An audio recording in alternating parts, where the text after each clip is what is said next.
ఇప్పుడు మా దగ్గర కల్దుర్కి స్కూలు 5 సంవత్సరాలు 6 సంవత్సరాలు అయిపోయింది. హిందీ పండిట్ రిటైర్ అయ్యి ఆ పోస్ట్ ఇప్పటిదాకా ఫిలప్ కాలే. ఈ పాపం ఎవరిది అని అడుగుతున్నాం. ఇవాళ సంవత్సరం లోపల 6 నెలల లోపల ఒక పోస్టు రిటైర్మెంట్తో ఖాళీ కనుక అయితే డిఎస్సి ద్వారా ఫిలప్ చేయాలి. 2 ఏళ్ళకి వస్తే డిఎస్సి పెట్టు, సంవత్సరంకి ఒకసారి డిఎస్సి పెట్టు. ఏది పిఆర్సి కమిటీ విశ్వాస్ కమిటీ చెప్పింది 191,000 ఉద్యోగాలు ఉన్నాయి అంటే ఎదురుదాడే చేస్తున్నారు. 191 లేవు అంటారు. అరే నువ్వు పెట్టిన కమిటీ చెప్తున్నది, వాళ్ళు స్టడీ చేసి చెప్తున్నారు. నేను ఇన్ని నింపినా అన్ని నింపిన ఒక పోలీసు ఉద్యోగాలు కొన్ని ఉన్నాయి. 10 ఏళ్ళ నుంచి కండక్టర్ జాబ్స్ అయితే అసలు లేనే లేవు. డిఎస్సి లేవు. టెట్ అంటారు, మళ్ళీ డిఎస్సికి మళ్ళీ టెట్కు లింక్ పెడతారు. అవన్నీ కూడా నువ్వు నీ చేతిలో ఉన్నది కదా, పెట్టుకోవచ్చు, కంప్లీట్ చేయొచ్చు. మళ్ళీ ఇంకో టీఎస్పిఎస్సి అయితే ఫాల్త్ ఆర్గనైజేషన్ లాగా పనిచేసింది. అది సంస్థ మంచి సంస్థనే, ఆర్గనైజేషన్. దాంట్లో మొన్నటి పేపర్ లీకేజీల మూలంగా ఈ యువరాజు అటువంటి మాట మాట్లాడాల్సింది కాదు. ఒక ఉద్యమ నాయకుడికి పుట్టిన ఈ విషయంలో పేపర్ లీకేజీలలో యావత్ తెలంగాణ నిరుద్యోగులు కానీ మేధావులు కానీ చీచీ టీఎస్పిఎస్సి అని అనుకున్నప్పుడు ఒక ఇద్దరు తప్పు చేస్తే ప్రభుత్వం బదలామవుతుందా? మరి ఎవడు అపాయింట్ చేసిండు? నేను చేసిన, ఇంకొకటి చేసిండు. టీఎస్పిఎస్సిని పెట్టింది ఎవరు? ఆ పేర్లు రాసింది మీరు, గవర్నర్ దగ్గర పంపించింది మీరు, ఆమోదం చెందింది మీరు, వాళ్ళు బాధ్యతలు తీసుకున్నారు. సరిగ్గా ఆర్గనైజ్ చేయాలి కదా. ఇంకా తప్పులు చేయకపోయింది ఇద్దరు మూలంగా మా ప్రభుత్వాన్ని బదలాం చేస్తారంటే ఇంకెవరిని బదలాం చేయాలి? ప్రతిపక్ష నాయకుని బదలాం చేయాలన్నా, ప్రతిపక్షాలను బదలాం చేయాలన్నా? చాలా నీచమైనటువంటి వ్యవస్థ. మరి అటువంటి ఆయన రేపటి రోజులలో ముఖ్యమంత్రి కావాలని చెప్పి ఇవన్నీ విషయాలలో ఎప్పుడన్నా కేసీఆర్ని కలిసి ఇవన్నీ నేను 10 ఏళ్ళు రిటైర్ అయిన తర్వాత మేడం కవిత గారిని అడిగినా, నాన్నని కలుస్తా, బోధన చేసి గోపాల్ రెడ్డి అంటే గోపన్న అంటుండే, కలుస్తా అంటే ఆమె ఏదో మేము దోసుక తిన్నట్టు ఓకే ఓకే కల్పిస్తున్నది. ఇక ఏమో మన తెలంగాణ భాషలో తెడు చూపించినట్టు చేసింది. ఢిల్లీకి కూడా పోయినా అపాయింట్మెంట్ తీసుకొని మాట్లాడదామని. 3 రోజులు ఢిల్లీలో ఉంటే కూడా అపాయింట్మెంట్ ఇవ్వలే. ఇవన్నిటిని చూసి అదే ఎలక్షన్ బిఫోర్ మొన్న ఈ ఎలక్షన్లో మీరు మద్దతు ఉపసంహరించుకోవడము, ప్రకటన ఇవ్వడము, ఇదంతా ఎందుకు జరిగింది? ఇప్పుడు చెప్పిన సంఘటనలన్నీ చూసి ఇక్కడ కూడా నేను ఇప్పటికి కూడా ఈ దాదాపు 70 సంవత్సరాలకు దగ్గరకు వస్తున్నా. ఇప్పటికి పొలం పని చేసుకుంటా. నేను ఏది బురదల దిగి పుటం అందిస్తా, పాడబట్టి గల్మలు వేసుకుంటా, ఒడ్లు కొట్టుకుంటా, ధోతి కట్టుకుని పండుగలు చేసుకుంటాం. నాయటువంటి వాడికి పావడబడతాం, కొంకి కూడలు పడతాం కదా. కనీసం ఒక మార్కెట్ కమిటీ చైర్మన్కు 100% కాదు 500% అర్హత నాకు ఉంది. పావడబట్టనోని కొంకి కూడలు తెలనోని తీసుకొచ్చి ముగ్గురిని 3 టర్మ్స్ల మార్కెట్ కమిటీ చైర్మన్ ఇచ్చుకున్నాడు ఎమ్మెల్యే.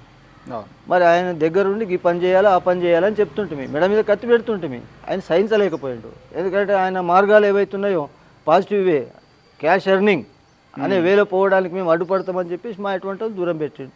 ఎవరైతే దానికి సై అనేటోళ్ళు ఉంటారో వాళ్ళని దగ్గర తీసుకున్నాడు. కాబట్టి ఈ సంఘటనలన్నీ పదవులు ఆశించే గోపాల్ రెడ్డి గారు ఆయన మీద నిందారోపణ చేసేసి ఈ విధమైన ప్రకటన చేశారని చెప్పేసి కూడా ఒక రూమర్ క్రియేట్ చేసింది. నేను ఇప్పుడు 100% ముగ్గురు మార్కెట్ కమ్ చైర్మన్ అని నాతో ముందర పెట్టమని ఎవడు మాట్లాడతాడు, ఎవడు పావడ పట్టి పనిచేస్తాడు అది గుర్తించమంటున్నా. నేను కష్టపడ్డా, 12,000 ఓట్లు జమ చేసిన, 12,000 ఓట్లు జమ చేసిన, గల్లా బట్టి అడిగే హక్కు నాకుంది. నీకు వార్డు మెంబర్ గెలనోడు మార్కెట్ కమిటీ చైర్మన్ చేసినావు, 12,000 ఓట్లు వంటి చెప్తాను. ఒక్క ఊర్లో వచ్చి ఒక్క ఇంట్లో కూడా గోపాల్ రెడ్డి కోటేయమని షకీల్ చెప్పలే. ఎవరిది తప్పు ఇక్కడ, ఎవరిది ఒప్పు? ప్రత్యక్షంగా కూర్చొని అంబేద్కర్ చౌరస్తా కాడ కూడా చర్చ చేయడానికి సిద్ధంగా ఉన్నా. మొన్న రాజీనామా చేసినప్పుడు కౌంటర్స్ వస్తాయి అనుకున్నా. కౌంటర్స్ వస్తే మొత్తం జేఏసీ పుస్తకాలని నెత్తి మీద పెట్టుకొని పోయి నడుచుకుంటూ పోయి బోధన చౌరస్తాలు నిలదీస్తుంటే ఒక్కొక్కడిని ఎవడు ఏంది అనేది. మా వెనక ఇప్పుడు కనీసం 12 కొట్టే రాత్రి కూడా కుటుంబంగా ఆపత్తి వచ్చిందంటే సాయం చేసేవాళ్ళం మేము. మా వెనక మా ఊర్లో 2,500 ఓటర్లల్లో ఒక 500-600 ఓటర్లు, 800 ఓటర్లు. మేము ఖాళీ ఇంటి దగ్గర కూర్చొని చెప్తే మా ఎంబడి ఉన్న వాళ్ళు ఉన్నారు. ఓట్లు ఏదాలి శాతగాని వాళ్ళు వార్డు మెంబర్లు ఇచ్చినాం, మార్కెట్ కమిటీ చైర్మన్ ఇచ్చినాం. ఎవరిని ప్రశ్నించాలి, ఎవరిని అర్థం చేసుకోవాలి? గోపాల్ రెడ్డి సంగతి తెలియదా? 1500 ఉద్యమం నడిపించిన గోపాల్ రెడ్డి ఎటువంటి వాడు అని తెలుసు. అవన్నీ అది శాత. ఇప్పుడు ఏం చేసారు మరి? ఇప్పుడు నువ్వు నమ్మిన వ్యక్తులందరూ ఏం చేశారు? రాజీనామా చేసి మా సత్తా చూపించినాక 300-400 ఓట్లు టీఆర్ఎస్ మెజార్టీ రావాల్సిన కల్దుర్కిలో 500 ఓట్లు కాంగ్రెస్కి ఇచ్చినాం. అంటే మీరు పరోక్షంగా కాంగ్రెస్కి మద్దతు ఇచ్చింది. గెలవాల్సిన పార్టీ టీఆర్ఎస్కి వ్యతిరేకంగా గెలవాల్సిన పార్టీ ఎడ్జి తీసుకుంటే దానికి ఓట్లు ఏమని చెప్పినాం, డైరెక్ట్గా కాంగ్రెస్ తీసుకుంటుంది. మీ నోట్ల నుంచి ఎక్కడ కూడా కాంగ్రెస్కి వేయండి అని చెప్పేసి వినిపించలేదు. ఫీల్డ్లో తిరిగితే ఈ 3,000 మెజార్టీ 10,000 పోతుండే, ఇంకా ఫీల్డ్లో తిరగలేదు. 5 ఓట్లతో గెలిచిన చాలని చెప్పేసి ఉన్న దగ్గరికి అలా చెప్పినాం. మా ఊళ్ళో ఉన్నటువంటి మా ఇది గ్యాంగ్ ఉందో మా వెనుక ఉన్నటువంటి మా అభిమానులకు చెప్పేసినాం. ఇక్కడ ఒక్క ఊళ్ళోనే 300-400 టీఆర్ఎస్ రావాల్సింది 500 కాంగ్రెస్ ఇచ్చినామంటే 3,000 మెజార్టీలో 1000 ఓట్లు 800 ఓట్లు కదురుకెళ్ళి కనిపిస్తున్నాయి. చాలదా? ఎవరికి ఎంత సత్తా ఉంది? మరి ఎంపీపీలు జెడ్పీటీసీలు వాళ్ళ ఊళ్ళలో కూడా మొత్తం కాంగ్రెస్. బోధనకి వచ్చేసరికి బోధనకి ఒక గుండకాయ అంటారు ఎన్ఎస్ఎఫ్ ఫ్యాక్టరీ. ఈ ఎన్ఎస్ఎఫ్ ఫ్యాక్టరీ మరి ఎన్ని రోజులైంది దాని లేఅవుట్ కూడా ఇది కాలేదు. ఖచ్చితంగా రాఘవుల్ సార్తో కూడా మీకు మంచి సంబంధాలు ఉన్నాయి. అవును. మరి దాని గురించి ఎప్పుడు ఉద్యమం చేయాలన్న ఆలోచన రాలేదా? లేదు, చాలా సార్లు అడిగినాము. రాష్ట్రం వచ్చిన తర్వాత ఒకసారి ఇది ప్రగతి భవన్కి పిలిచి మాట్లాడారు. దాదాపు సెక్రటరీలో పెట్టిండు ఆ మీటింగు. మాట్లాడినప్పుడు అప్పిరెడ్డి మేము రైతులమందరం పోయిన తర్వాత ఆయన ఆలోచనలు చెప్పిండు, మా ఆలోచనలు తీసుకున్న తర్వాత ఈ 3 సెక్టార్ల నుంచి ఏది ముంబచ్చిపల్లి, ముత్తంపేట, శక్కర్ నగర్ ఈ 3 ప్రాంతాల నుంచి రైతులు తీసుకొని కవిత మేడం, కొరుట్ల ఎమ్మెల్యే సాగర్ గారు, పద్మదేవేందర్ రెడ్డి వాళ్ళతో కూర్చున్నప్పుడు కవిత మేడం చెప్పింది ఫ్యాక్టరీ గురించి ఎట్లా చేద్దాం ఏం కథ అనేది.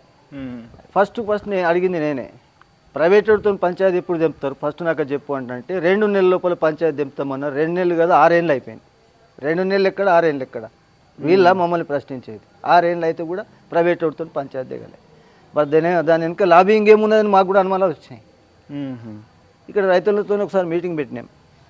రైతులు సహకరిస్తలేరు అని చెప్పి రైతులతో మీటింగ్ పెట్టినప్పుడు మనం నడుపుదామని చెప్పేసి నేను అప్పిరెడ్డి ఇద్దరమే ముందుకు వచ్చినాం.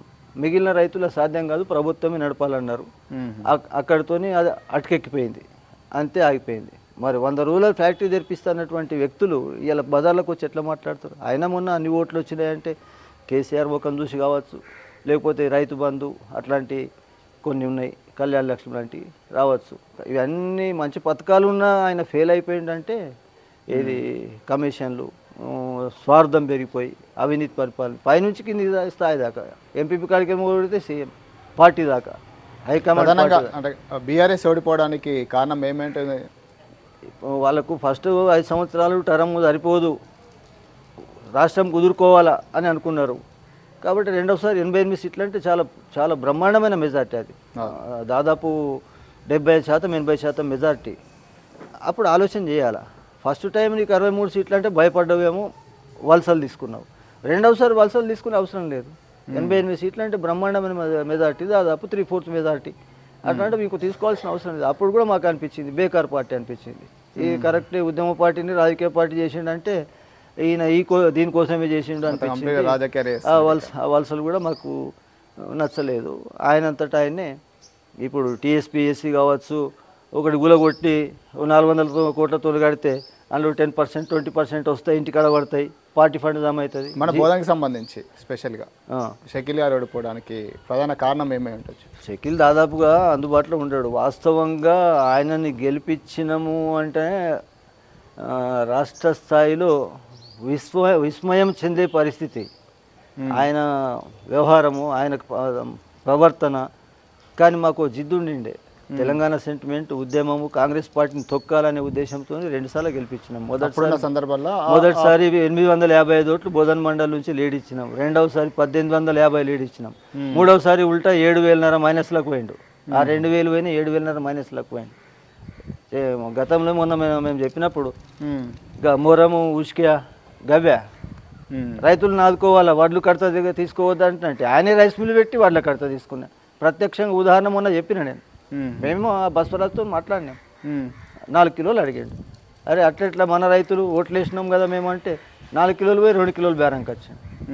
ఆ పర్మిట్ క్యాన్సిల్ చేసుకొని నిజామాబాద్ రాసుకుంటే తులం కట్టింగ్ లేకుండా అక్కడ రైస్ మిల్ ఓనర్ తీసుకున్నాడు. మాకు కనిపిస్తుంది అరాచకము, సంపాదన అని కనిపించింది. కాబట్టి యాస్టకు వచ్చింది. మాకు వీలైన కాడికి చేసినాం. ఇంకా వాస్తవంగా ఫీల్డ్కి దిగి ప్రచారం చేస్తే ఇంకా ఎక్కువ ఉంటుండే కానీ అయితే ఈ నెల రోజుల కాంగ్రెస్ పాలన ఎలా ఉంది? పర్వాలేదు. అంటే ఇది చాలా ఇబ్బందులతో కూడుకున్నటువంటి పరిస్థితి వస్తుంది అని అనుకున్నాం. ఇప్పుడు మేమేదో ఒక పార్టీకి సపోర్ట్గా ఉండడం కాదు, తటస్థంగా ఉండమని చెప్పినాం, తటస్థంగానే ఉంటాం. ఎందుకు ఇబ్బంది అవుతుంది అంటే ఇంత అన్నం ఎత్తుకున్న చిప్ప చేతికిస్తే ఏం కాకుండా కానీ ఖాళీ చిప్ప చేతికిచ్చిపోయాడు. ఖాళీ చిప్ప చేతికిచ్చింది పర్వాలేదు కానీ పుట్టేడప్పులు నెత్తి మీద పెట్టిపోయాడు. చిప్పలో ఏం లేవు మెతుకులు, నెత్తి మీదనేమో పుట్టేడప్పులు. ఈ బరువు దించుకునాలా. బరువు దించుకునాలంటే రేపు పొద్దున ఇప్పుడు రైతు బంధు పడలేదని చెప్పేసి ప్రకటనలు వస్తున్నాయి. రైతు భరోసా, రైతు బంధు వస్తున్నాయి. నువ్వు ఖాళీ చిప్ప ఇచ్చిపోయినోడివి పడలేదని అడగదాలి, నీకెక్కడ హక్కున్నది? నువ్వు 4.5 సంవత్సరాలు టైం తీసుకున్నావు, రుణమాఫీ చేయకపోతేవి. రుణమాఫీ ఏడ చేసినావు? ఎందుకు చేయలేదు? ఏడాది లోపల రుణమాఫీ చేసినట్టయితే 18 డిసెంబర్లో గవర్నమెంట్ ఫామ్ అయింది, 19 మేలో వస్తాయి రుణమాఫీ అనుకున్నాం. 19 మేలో కనుక రుణమాఫీ వస్తే 1 లక్ష మాఫీ అయితే ఆ ₹1,00,000 బ్యాంకుకు పోయి రెన్యువల్ చేసి బయట తీసుకొని నీ అటువంటి నా అటువంటి ₹2 వడ్డీకి ఇచ్చినా కానీ 4 ఏళ్ళ నుంచి ఇంకా 1,00,000 జమ అవుతుండే. 1,00,000 మాఫీ వస్తుండే, ఈ 1,00,000 జమ అవుతుండే, 2 లక్షలు. ఇది ఓను ఆ 1,00,000కు ఇంకో 1,00,000 వడ్డీ కూర్చున్నది. డైరెక్ట్గా ఈ లెక్కలు ఎవరు చెప్పలేదు కానీ నేను చెప్తున్నా. 1,00,000 మాఫీ వస్తే నెట్ క్యాష్ వస్తుండే. ఆ 1,00,000 ఏడుకో ₹2 వడ్డీకి ఇచ్చినా ఇంకో ₹1,00,000 జమ అవుతుండే. ఈ 2 లక్షలు రావాల్సింది 1,00,000 పోయి బ్యాంకులో 2 లక్షలు కూర్చున్నది. అంటే దాదాపు 3 లక్షలు 4 లక్షలు రైతులు నష్టపోయాడు. 50,000 వడ్డీ ఉన్నాడు, 2 లక్షలు నష్టపోయాడు. 1 లక్ష రుణమాఫీ ఉన్నాడు, 4 లక్షలు నష్టపోయాడు. ఈ లెక్కలు కాంగ్రెస్ వాళ్ళు కూడా చెప్పలే, బీజేపీలు కూడా చెప్పలే. మా ఎటువంటి పొలిటికల్ ఫీల్డ్ ఉంటే ఖచ్చితంగా చెప్తుంటాడు. దీనికి ఏ జవాబు చెప్తాడు? ఆర్థిక మంత్రి కావచ్చు, కేటీఆర్ అయితే రోజు మీటింగ్లు. హరీష్ రావు ఉద్యమం చేసిండు, ఉద్యమం చేసినా కానీ మొన్న ఏం చేసిండు? కొడుకుని ముందడికి నూకిండు, హరీష్ రావు నేను నెట్టేసిండు. ఒక మెదక్కు లిమిట్ చేసిండు, మిగిలిన ఉమ్మడి 9 జిల్లాలంతా కేటీఆర్ తిరిగిండు. సాగు తప్పి కన్ను లొట్టపోయినట్లు హరీష్ రావు 80,000 మెజార్టీతో గెలిపితే ఆయన 30,000 మెజార్టీ. యువరాజు మరి 1,00,000 ఓట్ల పైన గెలాలి కదా. ప్రజల వ్యతిరేకత మీ దగ్గర ఇంటెలిజెన్స్ ఉన్నది, వాడుకోండి. ఎక్కడ ఈ కాంగ్రెస్ పార్టీ పాలనలో ఈ నెల రోజులలో ఈ రైతు భరోసా గురించి అయితే ఇబ్బంది ఉన్నది. కౌలు రైతులు, ఇటు పట్టదారు రైతులు ఎవరైతే ఉన్నారో మరి వాళ్ళకి ఈ రైతు బంధు విషయంలో ఇచ్చిన స్టేట్మెంట్ అయితే ఈ నెల లోపల ఖాళీ చిప్ప చేతికి ఇచ్చింది కాబట్టి ప్రభుత్వానికి కాళ్ళకు సంఖ్యలు వేసినట్లనే ఉన్నది. కానీ అధికారం ఉన్నారు కాబట్టి ప్రయత్నం చేస్తున్నారు. ఇప్పుడు మహాలక్ష్మి ఇది మహిళల ఉచిత ప్రయాణం, మేము ఈ నెల నుంచి అయితే ఎంతనో కొంత ఆర్టీసీకి ఆర్థికంగా సహాయపడ్డాడు ఇప్పుడు ఉన్నటువంటి ముఖ్యమంత్రి. మరి నువ్వు 4 ఏళ్ళ నుంచి ఆర్టీసీకి వెళ్ళినట్టు సహాయపడలేదు కదా. నేను అది చేస్తే వాళ్ళు 40 రోజులు సమ్మెకపోతే 40 మంది చచ్చిపోతే కూడా స్పందించకపోతే ఆఖరికి అందరిని తీసుకొచ్చి నేను గవర్నమెంట్ ఎంప్లాయ్ చేస్తాను, అది కూడా అమలు కాకపోయా. ఇవాళ ఎంతలో కొంత ఆర్టీసీకి డబ్బులు ఇస్తున్నది మహాలక్ష్మి ప్రభుత్వం, ఏదైతే రియంబర్ చేయాలి కదా ఆ డబ్బులు ఇస్తున్నది. కొంత రైతు బంధు సొమ్ము వచ్చింది, అంచెలంచెలు చేయాల్సి వస్తుంది. కఠినంగా ఉండాలనుకుంటున్నాడు. ఏది ఆఫీషియల్ వ్యవస్థలో ఆఫీసర్లందరూ అధికారులకి, ఏది పై అధికారులకు కావచ్చు, ముఖ్యమంత్రి స్థాయి దాకా మనకి జోకి ఉండాలనేటటువంటి ఆలోచన అయితే ఈ ముఖ్యమంత్రికి లేదు. ఆయన కొండిండే నేను కట్టెపట్టుకొని కూర్చుంటే అందరు పైబడాలా అనేటువంటి పరిస్థితి ఉండే. ఇప్పుడు ముఖ్యమంత్రి దగ్గర పరిస్థితి లేదు. కేంద్రంతో కూడా సత్సంబంధాలు దాదాపు ప్రపంచవ్యాప్తంగా పేరు సంపాదించుకున్నటువంటి నరేంద్ర మోడీ పట్టుకొని వీడు మోడీగాడు గీడిగాడు అని అన్నాడు కేసీఆర్.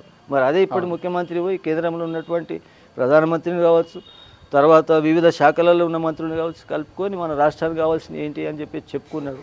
కేంద్రానికి రాష్ట్రానికి ఫెడరల్ వ్యవస్థలో ఇది చాలా మంచి సంబంధం. ఇటువంటి సంబంధాలు కొనసాగాల. ఎవరి హోదా వాళ్ళదే. ఆ హోదాకు నువ్వు పోమంటే నువ్వు, నేను పోమంటే నేను పోను. ఆయన హోదా ఆయనది, మీ హోదాను మీరు కాపాడుకోవాలి.